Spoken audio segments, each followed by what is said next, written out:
Revision everything में एक बार फिर से आप लोगों का बहुत बहुत स्वागत है। तो कैसे हैं आप लोग?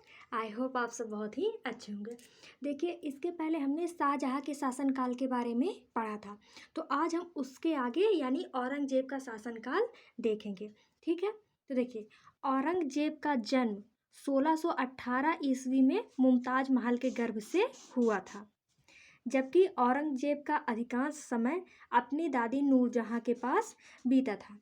देखिए, भले ही इनका जन्म मुमताज महल से हुआ था, लेकिन इनका जो ज़्यादातर टाइम था वो अपनी दादी नूरजहाँ के साथ बीता था। ठीक है, औरंगजेब का विवाह फारस की राजकुमारी दिलरास बानो बेगम से हुआ, जिनका अन्य नाम रबिया बीबी है। यानी रबिया बीबी का ही नाम दिलरास बानो बेगम है और ये औरंगजेब की पत्नी थी।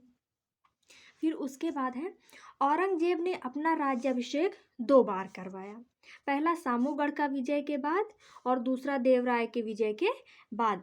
तो ये भी एक क्वेश्चन बन जाता है कि बताइए किस मुगल शासक ने अपना राज्याभिषेक 2 बार करवाया?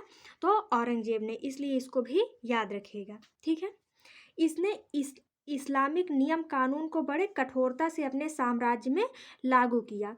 इसने आदेश दिया कि मुगल काल में बने सारे मंदिर तोड़ दिए जाएं। यहाँ पे एक बात और याद रखिएगा, इसने केवल मंदिर ही नहीं तोड़े थे, बाकी बहुत सारी मस्जिदें भी थी जिसको इसने तुड़वाया था। ठीक है, और इसी क्रम में उसने वीर सिंह बुंदेला द्वारा मथुरा में बनाए गए केशव नारायण मंदिर को तोड़ दिया। अब आप वीर सिंह बुंदेला ने जो बनवाया था मंदिर, केशव नारायण मंदिर, उसको इसने तोड़ दिया और जिस कारण जाट लोगों ने इसका विरोध किया और औरंगजेब के विरुद्ध विद्रोह कर दिया। जाटों के विद्रोह का नेतृत्व गोकुला ने किया। यानी जो जाट विद्रोह कर रहे थे उसका नेतृत्व गोकुला ने किया। गोकुला का नाम याद रखिएगा, क्योंकि मान लीजिए अगर आपसे पूछा जाए कि गोकुला का संबंध किस विद्रोह से है या फिर जाटों का जो नेतृत्व किया था वो किसने किया था, तो गोकुला ने किया था। ठीक है, फिर उसके बाद है, औरंगजेब ने 1670 ईस्वी में तिलपत के युद्ध में गोकुला की हत्या करवा दी। गोकुला के बाद जाट विद्रोह का नेतृत्व राजा राम ने किया। देखिए, सबसे पहले तो गोकुला ने नेतृत्व किया था जाट विद्रोह का, लेकिन उसके बाद जब गोकुला की हत्या करवा दी गई तो फिर राजा राम ने नेतृत्व किया जाट विद्रोह का। राजा राम ने सिकंदराबाद में स्थित अकबर के कब्र को लूट लिया और उसके अस्थियों को आग लगा दी, जिस कारण औरंगजेब ने उसकी हत्या कर दी। देखिए, इस्लाम धर्म में जब व्यक्ति की मृत्यु होती है तो उसको जलाया नहीं जाता बल्कि उसको दफनाया जाता है। तो जो राजा राम थे, इसने केवल उनकी बेइज्जती करने के लिए, उनका अपमान करने के लिए अकबर की कब्र में आग लगाया था। ठीक है, और जिस कारण औरंगजेब ने राजा राम की हत्या करवा दी। राजा राम के बाद जाट विद्रोह का नेतृत्व चूड़ामन ने किया और इनके बाद जाट विद्रोह का नेतृत्व स्वतः ही समाप्त हो गया। यानी जब चूड़ामन की मृत्यु हो गई उसके बाद जाट विद्रोह समाप्त हो गया। फिर उसके बाद है, औरंगजेब ने मीर जुमला को भेजकर कूच बिहार, असम तथा आराकाम को जीत लिया। तो मीर जुमला ने कहाँ कहाँ किस किस राज्यों को या किस किस क्षेत्रों को जीता? तो कूच बिहार, असम और आराकाम। ठीक है, फिर उसके बाद औरंगजेब ने शाइस्ता खां को भेजकर बंगाल जीत लिया। शाइस्ता खां इसका मामा था, औरंगजेब का मामा था। शाइस्ता खान को भेजकर बंगाल जीत लिया और पुर्तगाली से सोनद्वीप ले लिया। साथ ही आराकाम के राजा से चटगांव जीत लिया। ठीक है, फिर उसके बाद है बीजापुर पर अधिकार। औरंगजेब ने बीजापुर जीतने के लिए जय सिंह, बहादुर खान, दिलेन खार को भेजा, किंतु वे लोग सफल नहीं हुए। अतः औरंगजेब स्वयं आक्रमण करके बीजापुर को जीत लिया।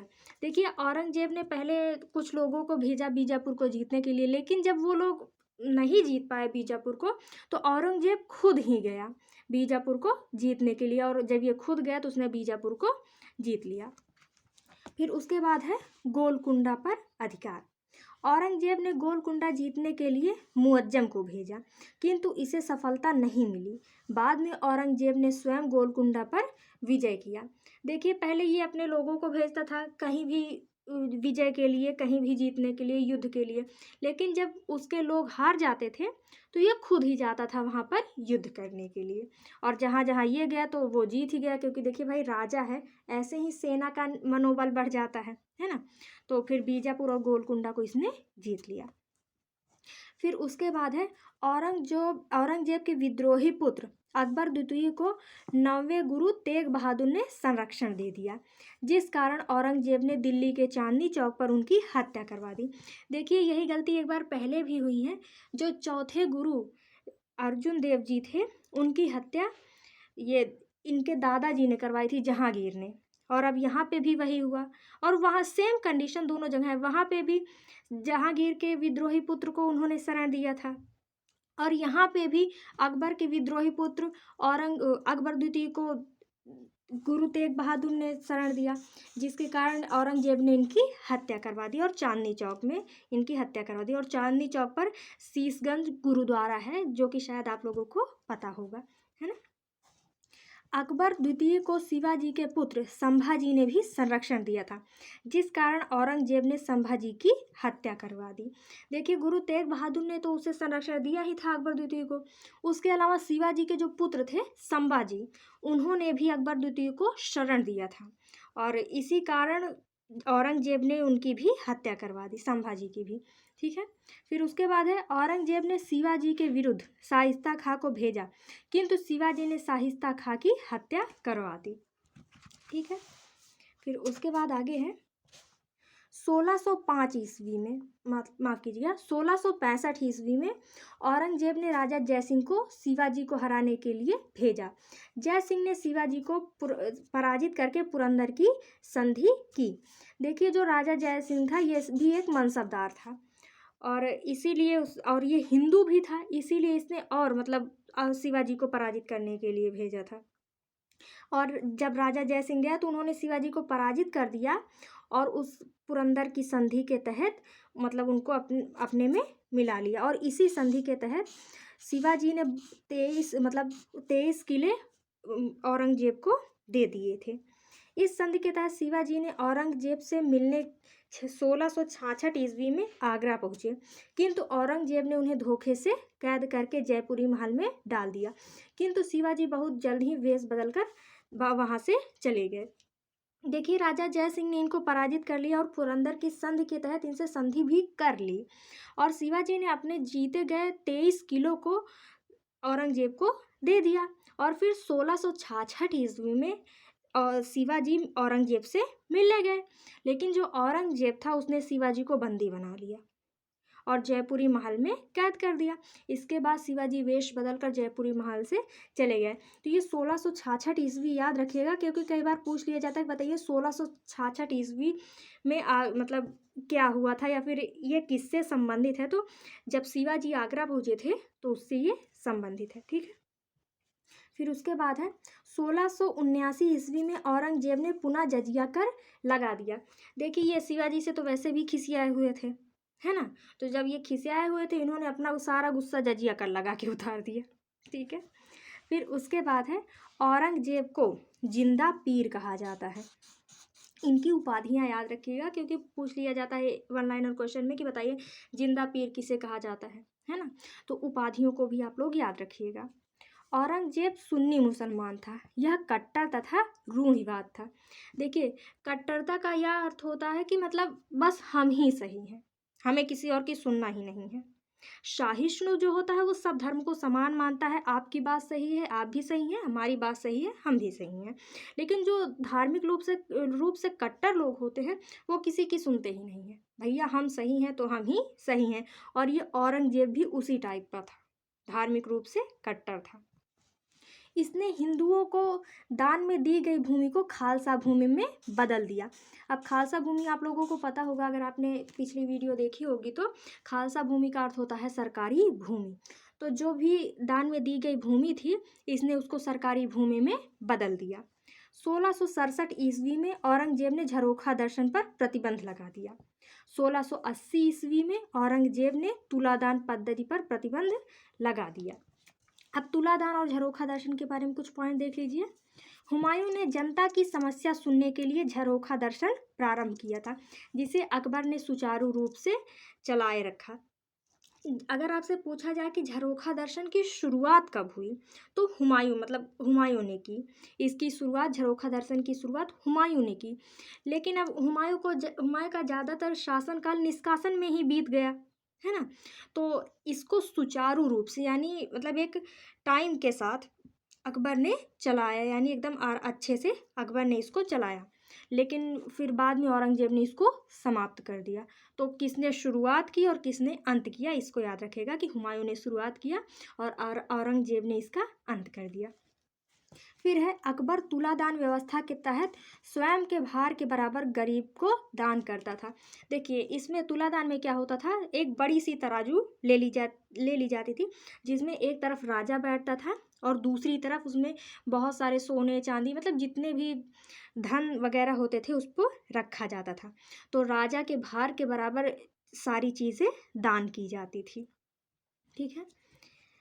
इसने सोना चांदी के वस्तुओं पर रोक लगा दिया और मुद्रा पर कलमा हटवा दिया। और देखा जाए तो कलमा हटवाना उतना गलत बात नहीं है, क्योंकि देखिए कलमा मुस्लिम धर्म से संबंधित है। और यहाँ पर क्या होता है कि देखिए, कोई भी अगर धन है, सिक्का है, मुद्रा है, वो अच्छे कार्यों में भी लाया जाता है। उसके अलावा उससे गलत कार्य भी किए जाते हैं। उसी रुपए को लेकर आप किसी से शराब खरीदेंगे, किसी को मारने के लिए पैसे देंगे, मतलब रुपए का बहुत ही ज़्यादा इस्तेमाल गलत कामों में भी होता है। इसीलिए उसको किसी भी धर्म से दूर रखा जाए तो अच्छी बात है।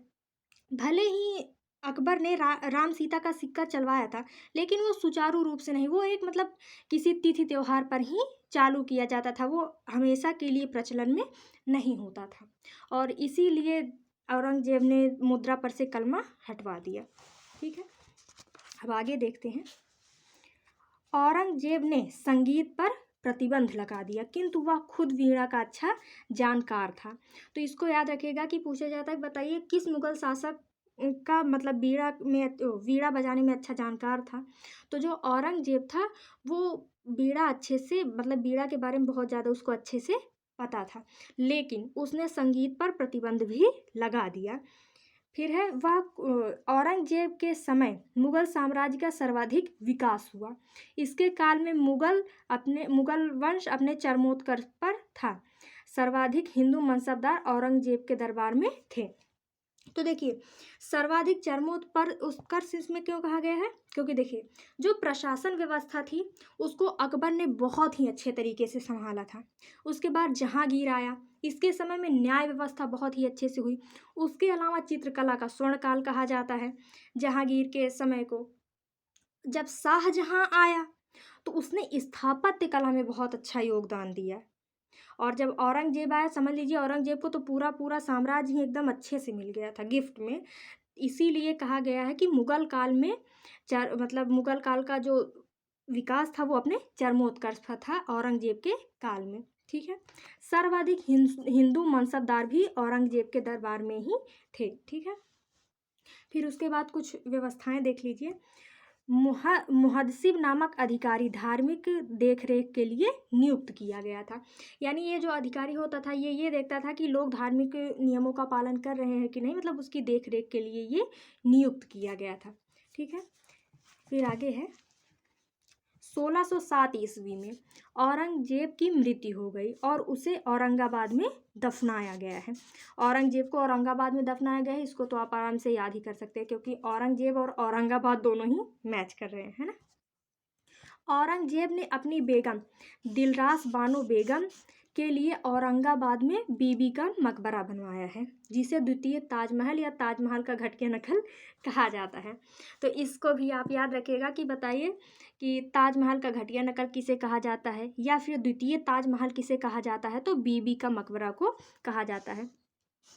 ठीक है, ये बीबी का मकबरा है।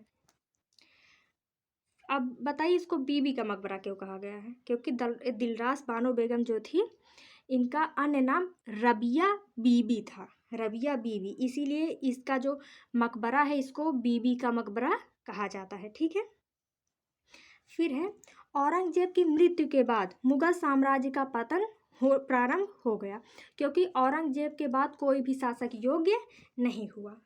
देखिए, जब कोई भी वंश हो अपने चरमोत्कर्ष पर होता है, उसी के बाद धीरे धीरे करके उसका समझ लीजिए पतन प्रारंभ हो जाता है। अब चाहे मौर्य वंश को देख लीजिए, अशोक तक बहुत ही अच्छा सब कुछ चल रहा था, उसके बाद धीरे धीरे करके ये भी खत्म हो गया।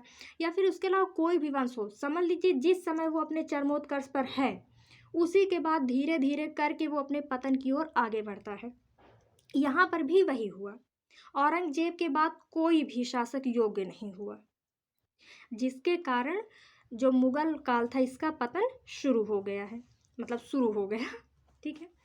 मोहम्मद बिन तुगलक तथा औरंगजेब की दोषपूर्ण दक्षिण भारत नीति के तहत इनके साम्राज्य का पतन का कारण बनी। अब यहाँ पे ऐसा क्यों कहा गया है? क्योंकि देखिए, मोहम्मद बिन तुगलक ने भी दक्षिण भारत अभियान किया, औरंगजेब ने दक्षिण भारत अभियान किया, दोनों ने दक्षिण भारत अभियान किया। लेकिन वहाँ पे समस्या ये होती है कि रास्ते में बहुत सारी प्राकृतिक समस्याएं आ जाती है, जैसे वहाँ पे नदियाँ पड़ जाती है बीच में, नर्मदा तापती हैं, उसके अलावा पहाड़ भी पड़ जाते हैं, अजंता वगैरह, है ना। तो वहाँ पर बहुत ही ज़्यादा संसाधन की ज़रूरत पड़ती है, आते जाते सैनिकों की मृत्यु भी हो जाती है, मतलब बहुत सारी दिक्कतें हो जाती हैं। तो इसीलिए इसके जो साम्राज्य का पतन हुआ, इसका मेन कारण इसकी दक्षिण, मतलब मेन कारण क्या, एक कारण मान सकते हैं कि इसकी दोषपूर्ण दक्षिण भारत नीति थी। तो ये था औरंगजेब का शासनकाल। अब इसके बाद हम उत्तर मुगल काल के बारे में पढ़ेंगे। ठीक है, तो मिलते हैं नेक्स्ट वीडियो में। Thank you.